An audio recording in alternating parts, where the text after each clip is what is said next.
रहस्यमय दर्पण। गांव की पुरानी हवेली। एक छोटे से गांव में एक पुरानी हवेली थी, जिसके बारे में कहा जाता था कि वहां एक जादुई दर्पण रखा है। यह दर्पण हर किसी को उसका असली रूप दिखाता था, जैसा वह वास्तव में था, न कि जैसा वह खुद को समझता था। परंतु उस हवेली में जाने की हिम्मत किसी ने नहीं की। संदीप की जिज्ञासा। संदीप नाम का एक युवक बहुत घमंडी और झूठा था। वह हमेशा दूसरों को नीचा दिखाता और अपने आप को सबसे श्रेष्ठ समझता। जब उसने हवेली और दर्पण के बारे में सुना, तो उसने तय किया कि वह जाकर देखेगा कि उसमें ऐसा क्या खास है।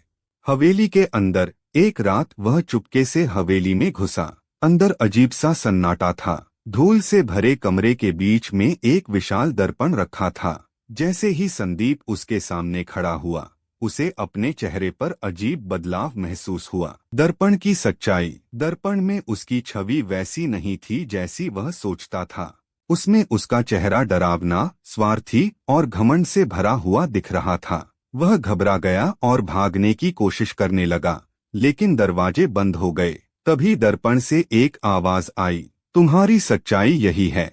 यदि तुम इसे स्वीकार कर सको और बदलने का प्रयास करो, तो दरवाजा खुल जाएगा। परिवर्तन की राह। संदीप को एहसास हुआ कि वह वास्तव में कैसा था। उसने अपने अहंकार को छोड़ने और दूसरों के साथ अच्छे से व्यवहार करने का निश्चय किया। जैसे ही उसने दिल से बदलाव की प्रतिज्ञा की, दरवाजा अपने आप खुल गया। सीख।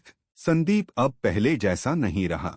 वह गांव लौटकर एक दयालु और ईमानदार इंसान बन गया। नैतिक शिक्षा। असली सुंदरता बाहरी नहीं, बल्कि हमारे अच्छे कर्मों और विनम्रता में होती है।